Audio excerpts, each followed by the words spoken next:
actually better idea to just like go through game jams and experimental games very quickly and then talk about Baba Is You itself and then return to the main topics. So just in case, like game jams are like gatherings of usually indie developers who make a game under some time limit. 2 days, like 48 hours is probably the most common, but I've seen like week-long game jams, month-long game jams. I've even seen like 1 0-hour game jam where you do a game during like daylight savings time. So when you change the clocks, you like lose an hour and make a game in 0 hours. And the experimental games in turn are games where, yeah, you experiment. You try to like mash things together. You try some idea that doesn't possibly work or probably doesn't work and see what happens. Usually experimental game development is signified by making lots of small prototypes, just kind of like combining ideas, combining things you have in your mind and seeing what comes out of it. It's usually more fun than effective, but there are many really cool, especially indie games that kind of came out of experimentation. For example, there's the puzzle game Braid from 2008, which experimented with like a time travel mechanics. Actually, Portal, the Valve game, started as a like experimental indie game, Narbacular Drop, and then was developed into a full game. I made a game called Baba Is You 2 years ago at Nordic Game Jam, which I think is still the largest game jam in the world, I think. And yeah, I made a game, cool. It won the game jam, and it's a fairly experimental game, and its success has kind of caused me, I guess, to be here for one. I'm sorry, I didn't realize that I should probably put some like screenshots or explanations, like visual explanations of what the game is about, so I'll try to explain the basic idea using just my mouth. So the idea is that you have this block pushing puzzle where you have like a screen with different blocks, and you have a character, this Baba, who can push those blocks around. Pretty basic. Many puzzle games do that. But what Baba Is You does differently is that on the level, there are also pushable blocks that are words, and those words make up sentences, and those sentences affect the game. So for example, you can have the block Baba, a block that says is, and a block that says you. And when you form the sentence, Baba is you, on the game world, that means that Baba, the creature on the screen, is you, the player. In turn, you can have the rule, wall is stop, which means that you cannot move through walls with Baba. And the interesting thing is that since these words are also pushable blocks, you can change the rules. You can say that wall is you, in which case all the walls in the game world become you, the player. You can control them around. Or you could say there's a rule, flag is win. If you touch the flag, you win. You could also just say, like, I don't know, wall is win, or Baba is you and Baba is win, in which case you just immediately win the game. So that's kind of the experimental part of the game, is kind of taking this block pushing game concept, which is a very classic, very kind of, not maybe cliche, but very like archetypal game design concept, and combining it with this kind of programming thing, like adding something to it that hasn't been done before, exploring some new design space. That's kind of why the game could maybe considered experimental. I'd like to say it's experimental. I like experimental games. So I made Baba Is You, as mentioned, for the Nordic Game Jam in 2017. The theme of the jam was not there. And usually, depending on the game jam, you can interpret the theme either like very strictly or very freely. For example, I once participated in a game jam where the theme was discovery, and one person made a game called Disco Very, and made like a disco dancing game. So there's a lot of creativity involved. And not there made me think of how in logic you can have like a concept, whatever concept, concept X, and then you can invert the meaning of the concept or reverse the concept by saying not X, usually denoted with that like nice tilde character, or some other characters, it kind of depends. And this logic operator idea combined in my head with some puzzle games I had been playing. I'm a huge fan of puzzle games. I'd been playing, for example, The Witness, Stephen Sausage Roll, Snake Bird, a game called Jelly No Puzzle, which is like maybe a more niche title. And those kind of block-pushing puzzle games I had played rotated in my head during the game jam, and then I got this mental image of having like a block-pushing game where you have a block of ice, and then you have a pool of lava, and the ice, it melts in the lava. The ice is meltable.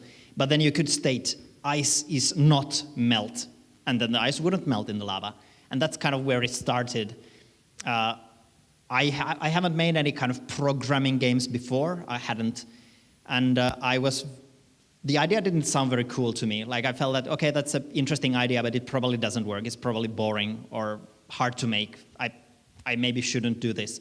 But then I decided to like prototype it anyway, because a large part of like experimentation is doing those small prototypes and giving up if it doesn't work. Just kind of seeing that maybe if this might have potential, I'll try to make something, and maybe I'll see if it has potential. Sometimes you are still unsure after making the prototype. Sometimes you kind of see that, okay, this idea works or this idea doesn't work at all.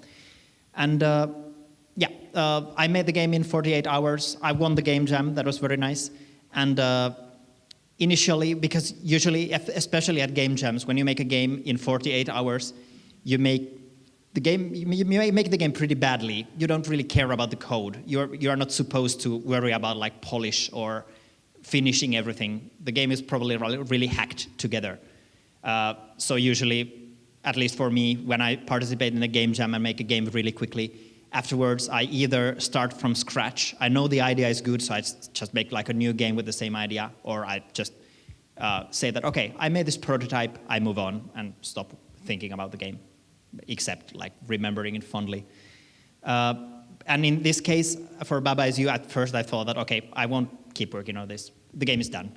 But other people, since I won the game jam, a lot of people came to tell me why they enjoyed the idea, what they found interesting in the idea, and that kind of convinced me to keep working on it. And I'm happy I did, because the game has been very fun to work on and very successful. It was released a month ago on various places. And just like to brag a little bit, I submitted it to the Independent Games Festival, which is one of the largest indie developer competitions. And it was nominated in 4 categories, including the grand prize, and it won into 2 awards, the Best Student Game and Excellence in Design. So I guess that's some proof that at least people like the game, which is nice.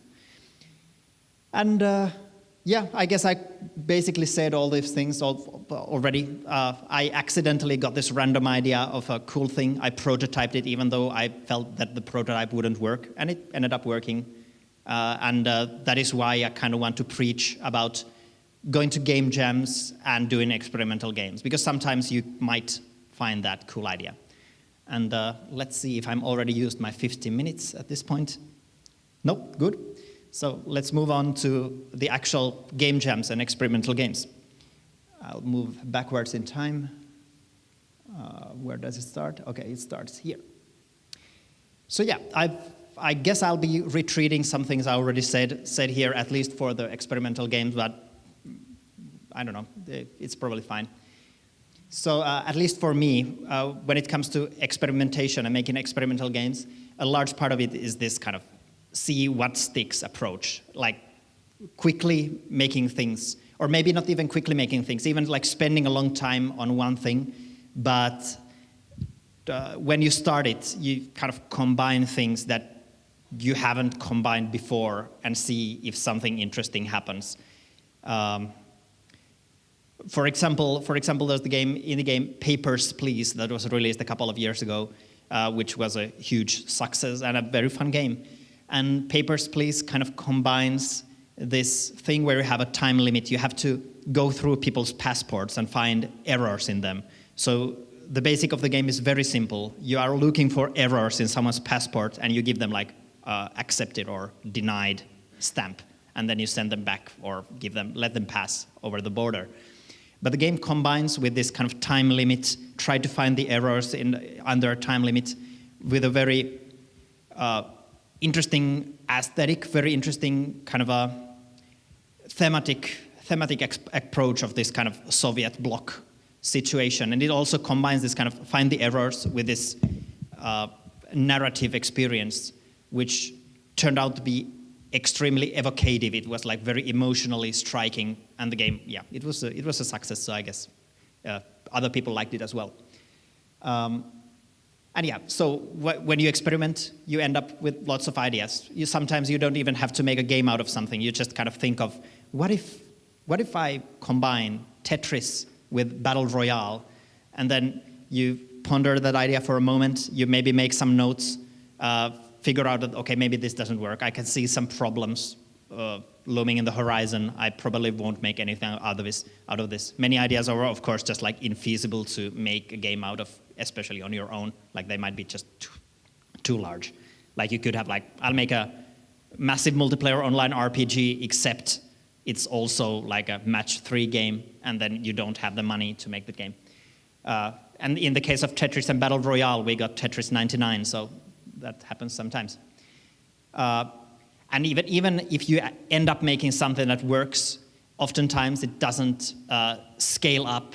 Like I've been several times in situations where I make a small experimental freeware game in 1 week, and I really like the idea. I feel that it works. For example, I made a game called Fall Over, which is like a very basic platform, basically like Mario, but it also has physics. You can fall over, and then you have to stand back up, and then you fall over again. It's a very silly game, but I'm very fond of it. It was fun to work on, and I think the idea of like Mario plus realistic physics, which was a fun idea in like 2009.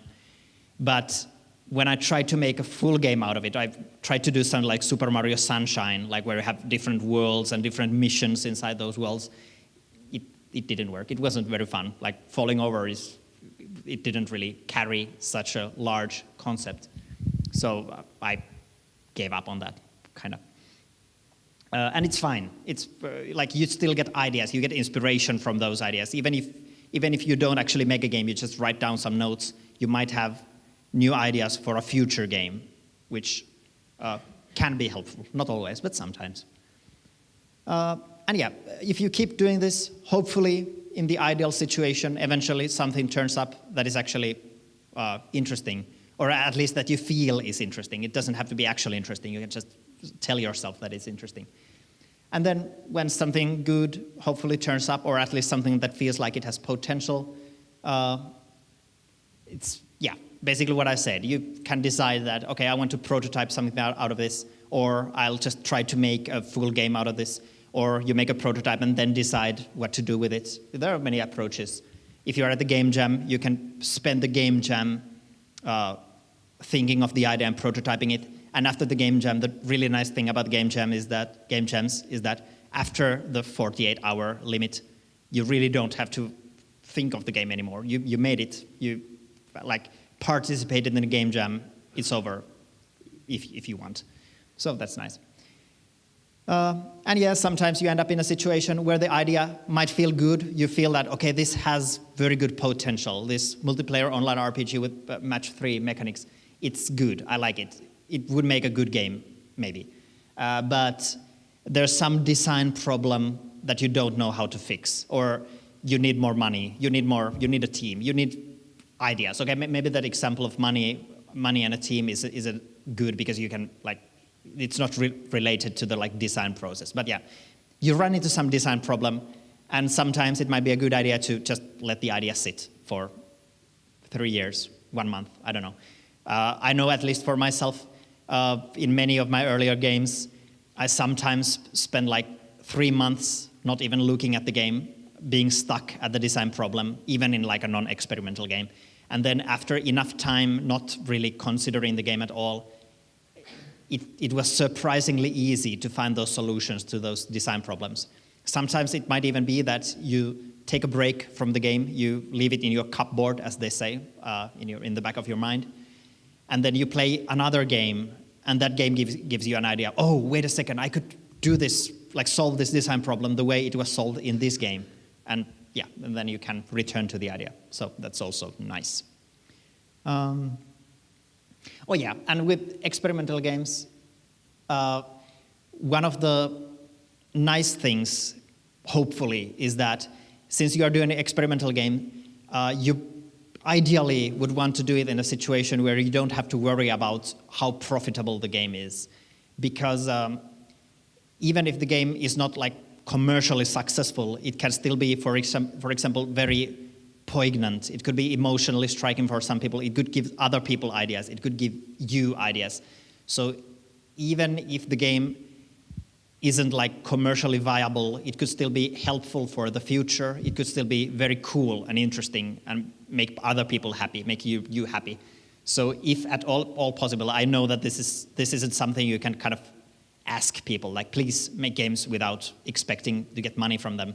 But if you find yourself in a situation, for example, you have like other things that give you money and you have the time to try things for free, I guess, it might be a good idea to do that because you get very different ideas when you don't have the pressure of having to make a profitable game. You don't have to add like cosmetics or loot boxes because you can concentrate on the experimentation.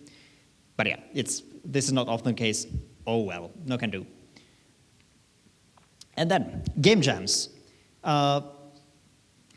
So as I already discussed earlier, a very nice thing about game jams is that since you have a time limit, you like literally don't have the time to polish the game, and that can be very freeing. I know that for a lot of people, it might be difficult to, or it might be easy to feel very bad about the game if you don't get some features in that you would want to get in, or the game is too buggy, and it definitely feels bad if you run out of time and have to release a game that you don't appreciate yourself, like it's too unfinished. But at the same time, in many situations, it can be very liberating to know that, okay, there's this bug in the game. I'll just design the level so that the player never runs into the bug. I don't have to worry about solving the bug now. I want to just finish a thing in the time limit. At least for me, that has been very satisfying because I usually want to make things done like on the first try, and that usually causes problems. So at game jams, I don't have to worry about those problems. It's nice. And this kind of ties into the idea that at game jams, at least technically, I know that some game jams are more about like the winning the game jam, in which case you have to worry more about like, is the game fun for other players? Is it like streamable? Could it be made in a commercial game? But in some game jams at least, or most game jams at least, you have the freedom of just trying things. You don't have, again, the kind of outwards pressure of making something successful.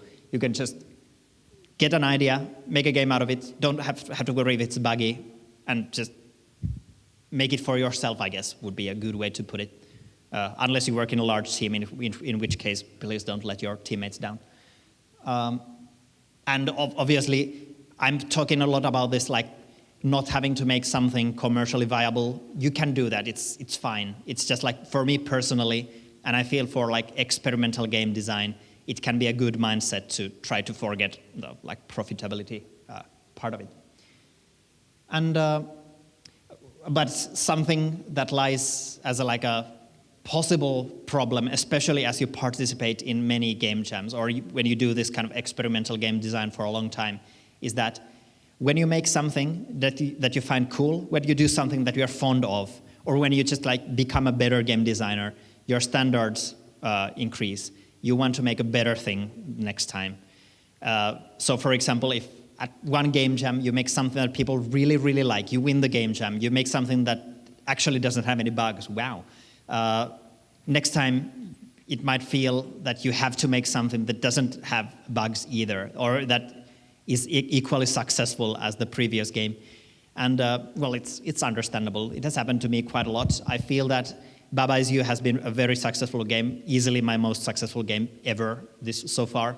And I know that next time I release a game, be it at the game jam or otherwise, it's going to be hard to not think about that. Like, is this going to be as successful as my previous game? It's hard to shed that thought, but I feel that it would be good if you were able to not think about that, because there is no one else is asking you to make a game as successful as your previous game, especially at game jams, because the whole thing is just to make something quickly and let go of it afterwards. You shouldn't worry about your previous performance when making a game jam game. But it's again one of those oh well situations. It happens. If you can avoid it, it's good, but you don't have to worry if you can't. And for me personally, game jams also offer a very unique atmosphere that for me helps with this kind of experimental approach. There's ideally game jams, for example, Nordic Game Jam that I made Baba Is You at, has a very comfortable and friendly atmosphere, and it's game jams are also like a place where you go away from your home into a new environment, and that can give you ideas. If you are able to relax with some friends or make new friends, participate in some presentations, leave your house, all of those can be good ways to get new ideas, even if you are not doing experimental games, just in general. You can you go into a different country. Like I go from Helsinki to Copenhagen. In Copenhagen, I see something that is very un-Helsinki-like, and it's like, hey, I could use that in a game. I could like a game about Copenhagen. And in fact, in 2015, I made a game at Nordic Game Jam called Copenhagen 2030, which is like a post-apocalyptic Westerner shooting game, and it won the most marketable game of the event award. I'm still happy about that. But yeah,